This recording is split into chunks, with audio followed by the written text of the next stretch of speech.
그러면 이제 원호 스님을 좀 보겠습니다. 여기는 사진이 노인 사진이 되지만은 사실은 그분이 독립운동 하던 때는 사진이 없습니다. 누구나. 그래서 이 젊은 시절에 온 것도 30세가 지나서 왔는데 그것은 좀 그런 대로 봐주시기 바랍니다. 그래서 그 환인현, 바로 압록강 북쪽의 환인현에 가서 독립운동을 하는데 거기에 이제 윤세복이라는 분이 그 3세 교주입니다. 동학에. 그 3세 교주 그분이 뭐를 했냐면 동창학교라는 학교를 만들었습니다. 그러니까 우리가 그 무장투쟁에서는 신흥무관학교가 대표적이고 그 당시 민족 그 운동에서는 역시 동창학교가 대표적입니다. 이 동창학교는 대종교 신자들이 했습니다. 그 당시 민족운동을 하던 사람 중에 대종교 아닌 사람이 없습니다. 거의 다 대종교입니다. 그러니까 뭐 그 이시영 씨네 이회영 씨라든지 또 여기 이제 나오지만은 그 우리 역사학자들 신채호라든지 박은식이라든지 다 그 독립운동 하던 분들은 대종교 신자들이고 또 거기가 백두산도 가까울 뿐더러 또 거기 고구려의 유적인 광개토항릉이라든지 하는 것도 가깝고 그래서 그런 점에서 이제 상당히 민족주의자들이죠. 그러면 이 당시에 이분의 이름은 이시열로 고칩니다. 때시자 기쁠열자 거기 우리가 하기 시습지면 불여결화 아니 독립운동 하던 사람이 이 논어의 규절을 이용해서 이름을 해 그냥 그분이 얼마나 학자적이냐 하는 점을 우리가 볼 수 있는 겁니다. 그 다음에 호를 단총 박달나무에다 단총 아닙니까? 그냥 단의 윤성 윤세복이 단해거든요.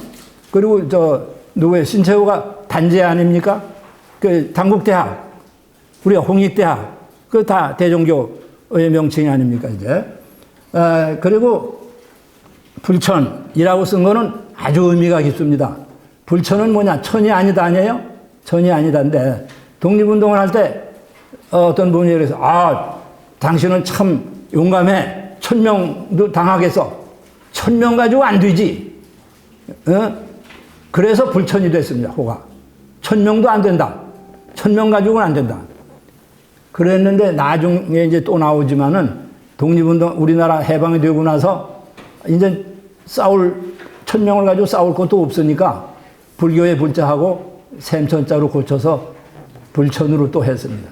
그래서 지금 봉선사에 가면 불천회관이 있고 봉선사의 출판사를 불천이라고 그러고 그 광동학교의 기숙사를 불천학사라고 지금 그럽니다. 그러니까 발음이 똑같게 글자를 바꾼 거죠 이제.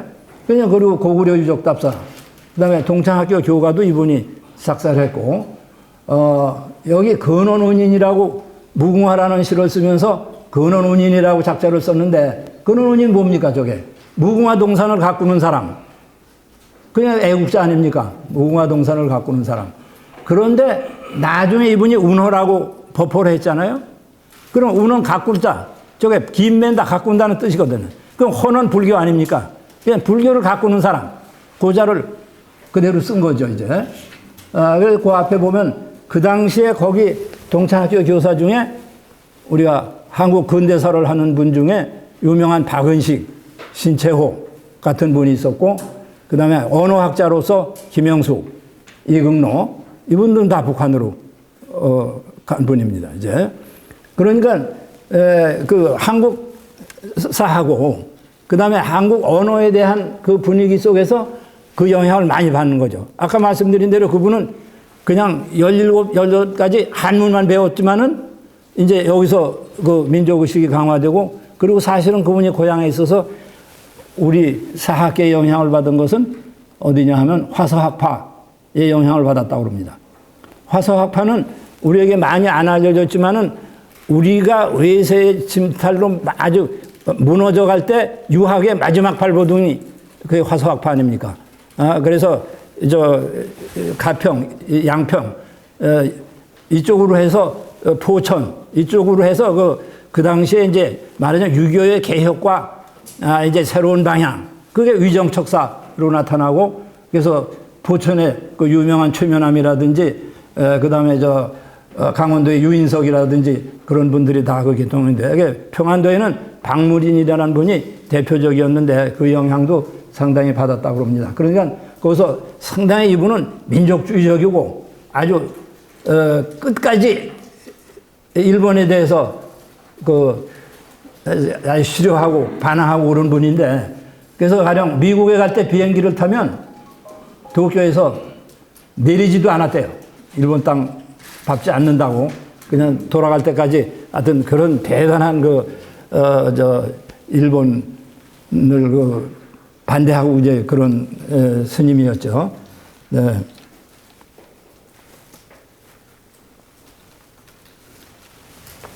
그러면 다시 우리가 춘원을 다시 좀 보겠습니다. 그럼 아까 말씀드린 대로 우리가 춘원은 그 임시정부에서 도산 안창호와 함께 굉장한 활동을 했지 않습니까? 그냥 그분이 지금 친일파로 돼가지고 수렁에 빠져 있지만은 생각해 보십시오. 28 독립선언, 임시정부 수립, 독립신문사 사장, 사료편찬회, 그것은 훈장, 구국 독립훈장을 받아도 몇 개를 받을 건데, 지금 그거는 말도 없고 이제 친일파로만 우리가 이제 욕을 먹고 있는 거죠, 이제.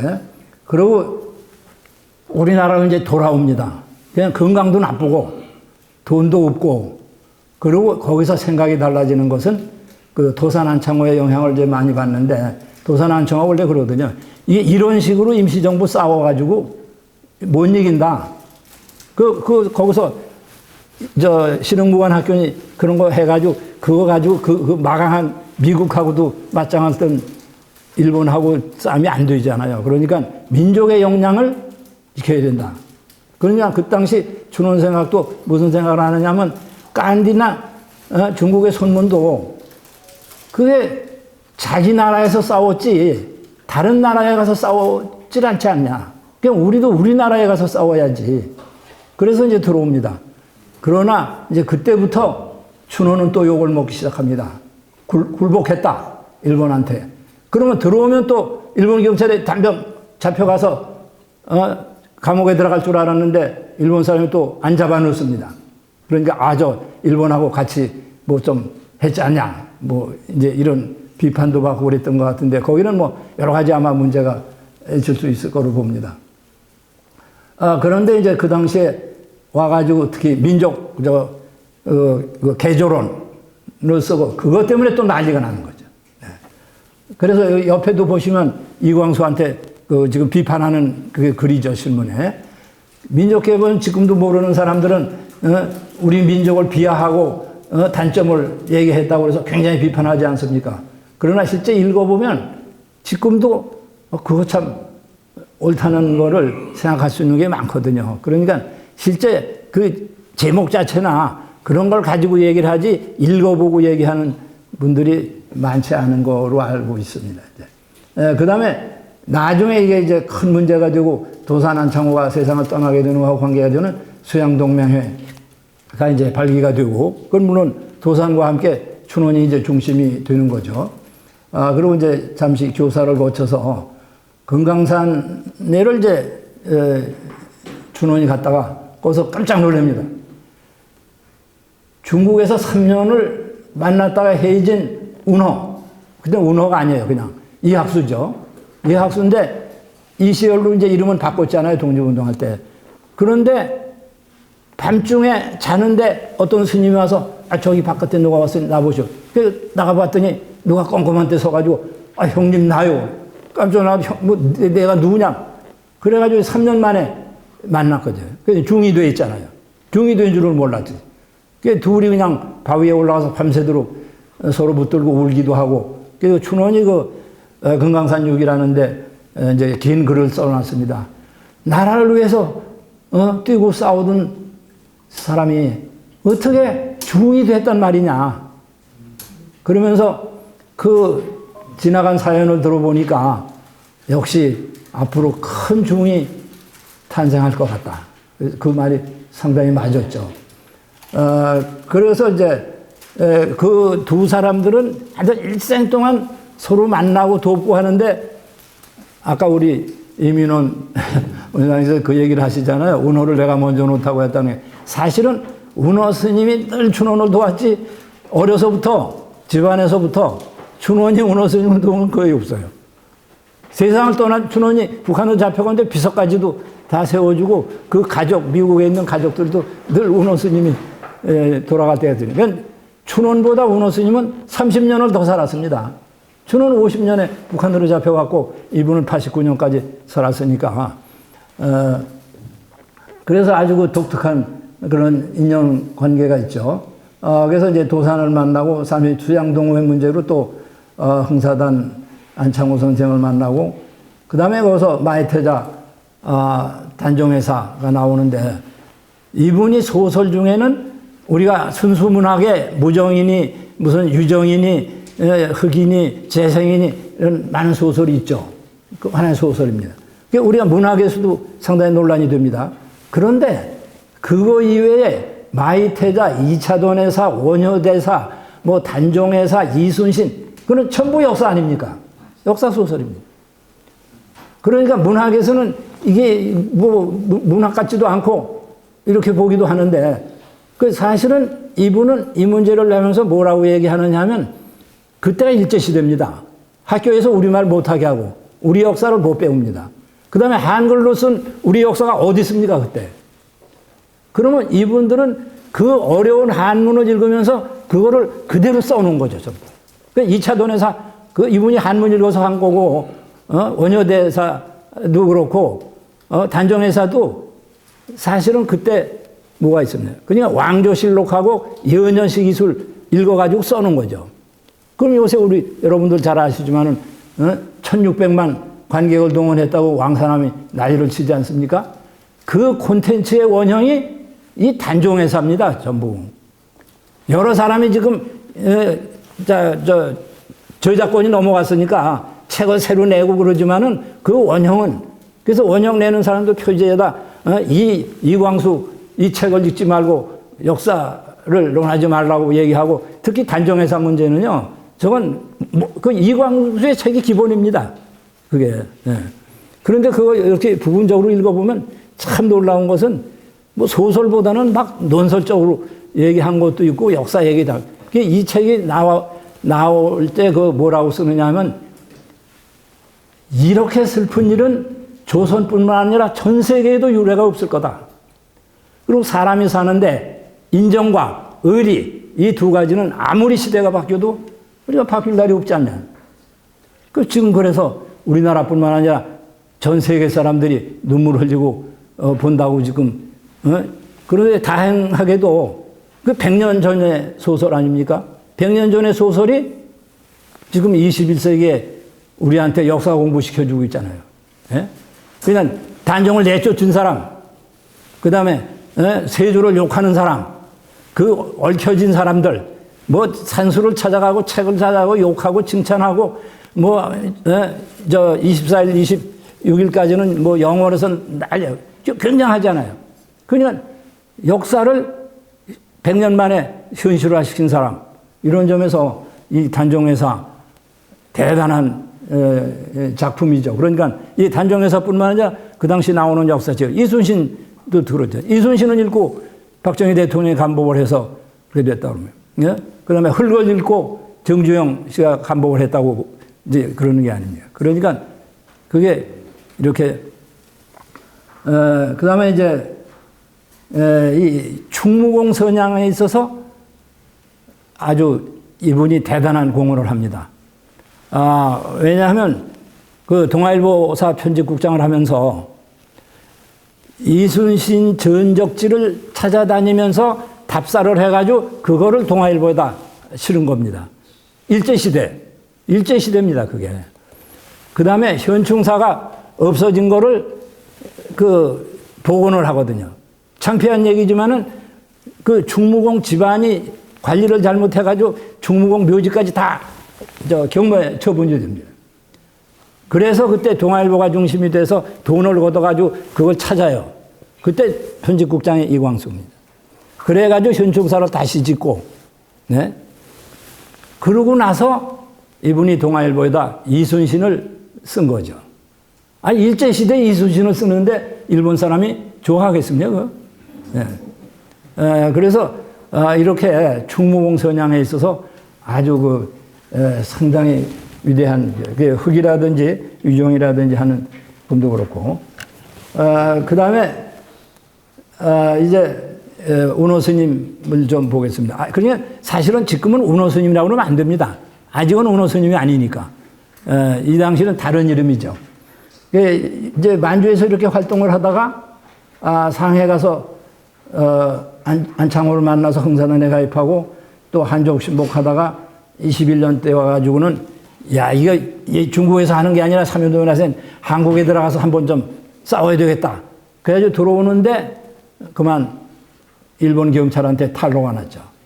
그래가지고 바로 저 서울에 조계사 그 근처에 와서 친구들 만나기로 했는데, 그리고 재밌는 게 들어오다가 또 압록강에서 걸려가지고 또 2주 동안 또 갇혔다가 이쪽으로 왔는데 이제 결국 탈로가 나서 외경이 쫓아와서 두루마기를 뒤집어 입고 뛰어서 이제 기차를 그냥 막 되는 대로 집어탄 게 경원선을 타고 철원을 지나서 평양에 가서 내렸는데, 배는 고프고 어디로 갈 곳은 없고 식당에서 가만히 보니까 중이 가거든요.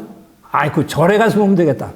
그래가지고 절에 들어가는데, 절에 가니까 중은 없고 부처님만 우습고 앉았는데 배는 고프고 그래서 쌀 가지고 밥을 해 먹고 났는데 스님이 안 와. 그 이튿날 스님이 오나 그랬더니 스님은 없고 빈절인데 눈만 와서 그냥 한 길이 와서 나갈 수가 없어요. 그 겨울을 혼자 절에서 지내는데 할 일은 없으니까 한문은 많이 배웠고 그래가지고 그 불경을 읽다가 재미도 있고, 그냥 봄이 되니까 스님이 올라와요. 거기가 눈이 많아가지고 스님이 저 집 아래로 내려갔다. 그래서 거기서 이제 거짓말로 시켜서 이름이고 주소고 다 거짓말로 시켜가지고 이제 머리를 깎고 중이 되는 거죠, 이제. 네. 그렇다고 잠시 피하려고 그랬지 정말 중이 되려고 그런 게 아니거든요. 네. 그래서 중이 되려고 그러지 않는데 거기서 이제 근데 이게 말싸거든요. 이게 본사가 유점사인데 유점사에서 그 얘기를 듣고 그런 중 거기다 두지 말고 데려와라. 거기 가서 행정을 맡게 되고, 그러니까 경기도 남양주시 봉선사에서 있던 월초 스님이라는 분이 그 얘기를 듣고 그런 사람이 있으면 이리 보내라 당장. 그래서 금강산에서 경기도 그 광릉, 세조대왕릉이죠. 그쪽 봉선사로 옵니다. 그래서 그분이 여기서 21년을 오는데 돌아갈 때까지 그 절이 죽어집니다. 그러니까 60년을 가까이 주고 하는 데죠. 그래서 여기 들어오실 때 보셨지만은 거기 화환들이 좀 있잖아요. 그때 그 운호 스님이 세운 학교에 있는 교장 선생님들이 이제 보내주시고 이제 그런 겁니다. 그러면 이 얘기는 우리가 시간이 뭐해도 하나 할 거는 아주 그 유명한 에피소드가 있습니다. 밤새도록 월초 스님하고 싸웁니다. 너는 이놈아 독립운동 하려고 머리를 깎았다면? 그렇습니다. 그러면 어떻게 할 거냐? 전국의 주제소를 다 때려부시고, 파출소로 근데 주제소라고 그래. 그리고 민족 계몽을 시켜야 하는 거예요. 그래? 그냥 스님이 그냥 불을 끄는 거예요. 밤인데. 불을 왜 끄십니까? 어떠냐? 어둡죠? 어떻게 해야 돼? 불을 켜야지. 뭘로 켜냐? 성냥이나 촛불을 켜야죠. 그렇지. 그런데 이놈아, 네가 지금 하는 짓은 칼이나 몽둥이로 휘둘러서 불을 켜려고 그래. 그게 되냐? 네가 무슨 힘이 있어서 전국의 주제소를 때려부시며 네가 뭘 알아서 민족을 계몽시켜. 너부터 공부를 해. 너부터 힘을 기르고 중노를 잘해도 독립운동 할 수 있다. 그래서 이제 양반이 정말 우리나라가 망하지 않았다. 이런 분이 있다. 그리고 눈물을 흘리면서 이제 감봉을 해가지고 정말 아주 진실한 독립운동가다운 또 중이 되는 거죠. 그러니까 참 춘원하고 운원은 그런 점에서 대조적입니다. 이제 그러는데 월초 스님이라는 분이 대단한 분입니다. 재산이 많아요. 왜냐하면 고종 황제의 아들 순종의 병을 기도로 고쳐줬다고 해서 아마 지금 같으면 무슨 대통령 뭐 비서실장 쪽에 중요한 뭘 주려고 그랬는데 그런 거 싫다고. 근데 저 땅을 많이 받았던 거 봐요. 그래서 가련동 수국사를 그분이 창건했어요. 그 기술자 나라 국자 아닙니까? 그 수국사가. 그래서 평생 동안 주지 보장을 받고 그래서 30년을 하다가 봉선사로 와서 또 15년을 주지로 하고 그러는데 이게 아주 독립운동가죠. 그분이 길러는 독립운동가가 건국공로 훈장 받은 분이 두 분입니다. 은호 스님하고 또 우남 김성숙. 중으로 3.1운동을 이도하다가 중국으로 가서 중국에서 대학을 나오고 중국에서 공부를 하고 임시정부에 들어가서 차관까지 하고 들어왔던 그런 사람이에요. 그래서 그런 독립운동의 그 청년들을 상당히 이제 기른 분입니다. 그래서 이 운호 스님을 이제 그 경전 공부를 시키는 겁니다. 불경을. 그러니까 금강산에 가서 하고 그 다음에 범호사 가서 하라고 그러고 그 다음에 개운사에 가서 박 스님한테 하고 그래서 전국에 유명한 그 스님한테서 이제 공부를 많이 하는 거죠. 그러니까 이분이 나중에 팔만대장경을 번역할 수 있는 한문을 일생 동안 많이 배웠겠다. 머리는 좋고 또 그분한테 교육을 받았고 그것이 이제 미천이 완전히 되는 거죠. 네. 그리고 사실은 많이 안 알려졌지만은 월초 스님이 동국대학을 시작하는 분입니다. 네. 그 명진학교라고 그래서 그러고 이제 1929년에 와가지고 이제 스님이 됐지 않습니까? 10년 동안 스님을 했는데 개운사에 가서 그 이제 공부를 하는데 거기서 청담 스님을 만나가지고 조선 불교 청년연맹을 만들었거든요. 그러니까 일본 놈들이 보니까 저놈 독립운동을 또 한다. 그래서 잡으러 오니까 또 내뺐죠. 그래서 중국으로 내빼는 거예요, 이번에. 그냥 이분이 도망을 잘 가고 변장을 잘하고 잡히질 않습니다. 일생 동안 안 잡혔습니다. 예. 그러니까 하여튼 대단한 아까 두루마기도 바꿔 입고 내뛰었다고 이제 그런 말씀도 드리고 그랬는데, 중국을 갔습니다. 그럼 부인이 거기 있는데 부인을 내버려 두고 9년 동안 연락도 안 했잖아. 그 집에 찾아갔더니, 나요. 그러니, 나가 누구냐? 보니까 머리를 깎아도, 나 여보라고 그러지만 나 중이라고. 부인이 깜짝 놀랐는데, 그건 뭐 중은 중이잖아요. 그래서 독립운동 하던 친구들을 만났거든. 나 중이라서, 난, 이놈아 지금 나라가만 하는데 중이 뭐, 그래가지고 할 수 없이 독립운동을 또 하는 거죠. 그래서 독립운동을 3년 동안 하는데, 알지 않습니다. 1931년에 만주사변이 일어났죠. 만주가 몽땅 일본한테 넘어가는데, 뭐 독립운동 어떻게 합니까? 거기서 습격을 받아가지고 친구들이 또 잡히고, 이 사람 안 잡히거든? 그래서 봉선사로 다시 또 도망쳐 왔죠. 그래서 봉선사 와서 또 이제 관계가 되고, 그러니까 참 아까 말씀드린 대로 얼마나 참 파란만장하게 사는 분들입니까?